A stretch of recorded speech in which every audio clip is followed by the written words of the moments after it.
नमस्कारम साथियों, welcome to study Konda channel. आज की क्लास में हम ईवीएस पेडागोजी से इम्पॉर्टेंट चैप्टर को कवर करेंगे जो हमारे सीटेट के एग्जाम के दृष्टिकोण से महत्वपूर्ण होगा। आज का हमारा टॉपिक है क्षेत्र भ्रमण अर्थात फील्ड ट्रिप। फील्ड ट्रिप से हमारे सीटेट के एग्जाम में एक क्वेश्चन बन जाता है, इसलिए ये हमारा आज का इम्पॉर्टेंट सेशन होने वाला है। जो हमारा फील्ड ट्रिप होता है, इसमें क्या होता है, हम बच्चों को कहीं घुमाने ले जाते हैं। तो इसके बारे में हम अच्छी तरीके से चर्चा करेंगे।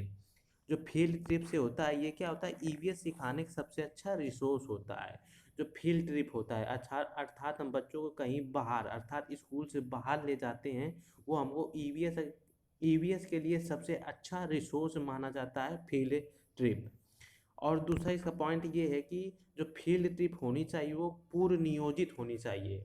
पूर्व नियोजित का मतलब हमें फील्ड ट्रिप के बारे में पूर्णतया एक प्लान के साथ फील्ड ट्रिप में जाना चाहिए। ये प्लान पहले से ही होना चाहिए, बीच में नहीं बनाया गया हो प्लान।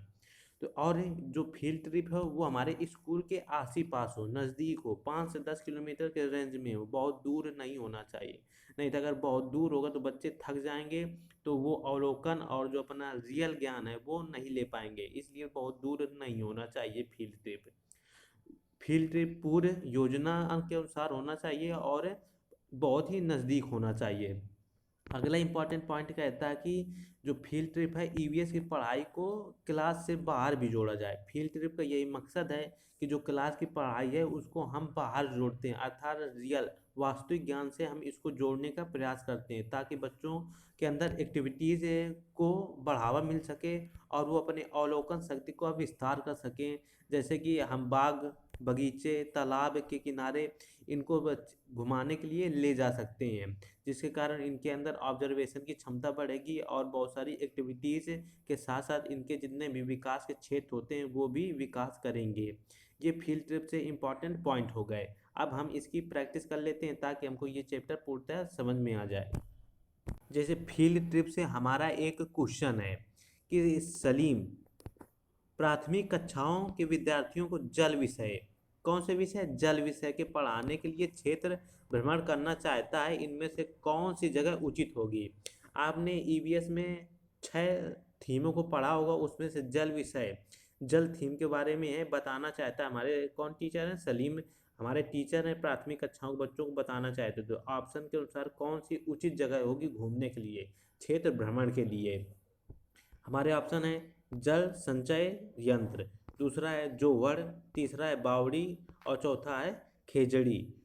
तो जो हमारा जल संचय यंत्र होता है वो जल विषय पढ़ाने के लिए एक अच्छा संयंत्र होगा, क्योंकि यहाँ पर जल के संचय के बारे में मशीनरी लगी होती है, जिससे बच्चे अच्छे तरीके से जल को संचय करने की विधियों को जानेंगे। इसलिए ए नंबर हमारा सही होगा।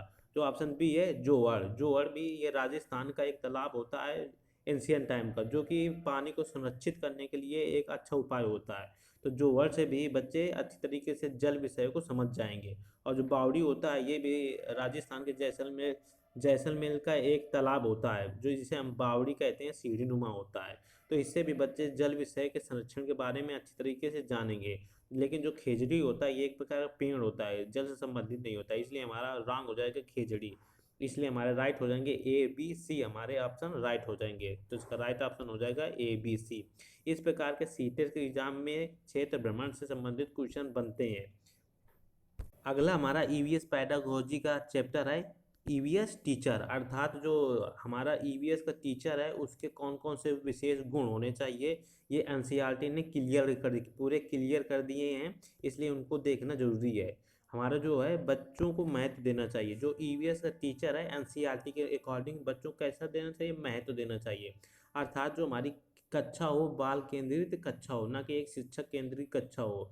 बाल केंद्रित कक्षा में बालों को ज़्यादा महत्व दिया जाता है। तो हमारे एनसीईआरटी के अकॉर्डिंग ईवीएस टीचर कैसा होना चाहिए, बच्चों को महत्व देने वाला हो। और उसके अंदर जो अगली क्वालिटी है, जेंडर बायस नहीं होनी चाहिए। जेंडर बायस का मतलब जैसे कि ये काम लड़के कर सकते हैं, ये काम लड़कियां कर सकती हैं, कलाएं मात्र लड़कियों को आती हैं और जो बाहरी काम है ये लड़कों को आती हैं। इस प्रकार का अंतर डिफ्रेंशिएट टीचर ना करता हो, ऐसे गुण वाला हमको टीचर चाहिए जिसके अंदर जेंडर बायस ना हो। अगला जो कहता है समय समय पर मूल्यांकन करना, अर्थात जो ईवीएस टीचर होना चाहिए वो समय समय पर मूल्यांकन कर रहा है। कौन सा मूल्यांकन? इन्फॉर्मेटिव मूल्यांकन को हमारा एनसीईआरटी और एनएपी 2020 कहता है कि मूल्यांकन कैसा होना चाहिए? समय समय इन्फॉर्मेटिव होना चाहिए।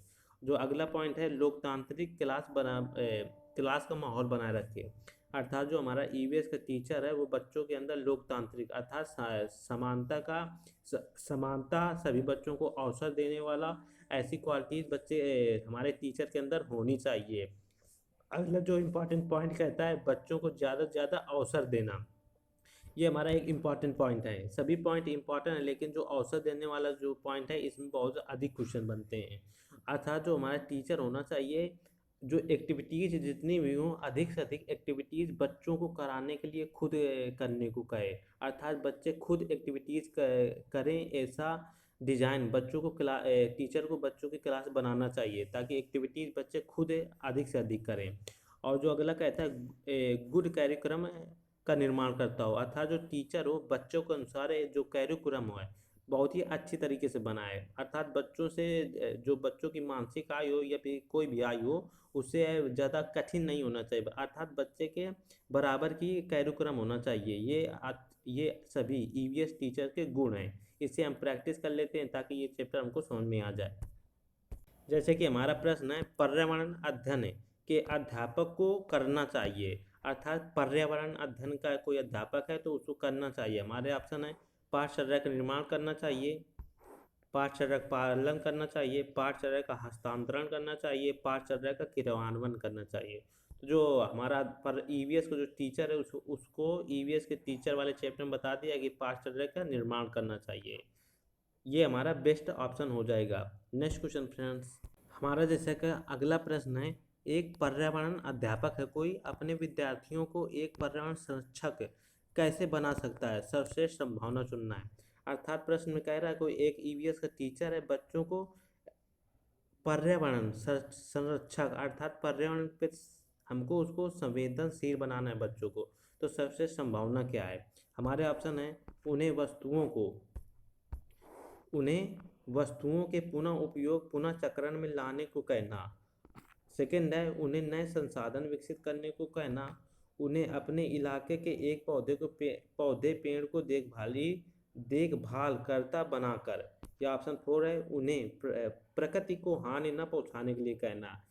इस प्रश्न में जितने भी ऑप्शन हैं सभी सही हैं, लेकिन हमको सर्वश्रेष्ठ संभावना चुनना है, तो इसलिए सर्वश्रेष्ठ संभावना में इसका जो ऑप्शन नंबर 3 है, उन्हें अपने इलाकों के एक पेड़ पौधे को देखभाल कर्ता के रूप में बनाकर, अर्थात बच्चों को एक पेड़ देकर या फिर उसे एक पेड़ को बताकर तुमको इस पेड़ को बड़ा करना है, अर्थात उसका संरक्षक के रूप में काम करना है। तो इसमें बच्चे क्या होंगे, खुद इन्वॉल्व रहेंगे।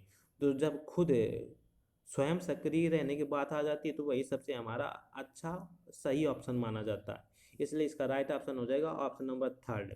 I hope you enjoy this class. मैं आपके लिए ऐसी ही क्लास लाता रहूँगा। आप मेरे इस चैनल को सब्सक्राइब कर लें तथा बेल आइकन को प्रेस कर लें ताकि आपको नोटिफिकेशन मिलता रहे। जय हिंद।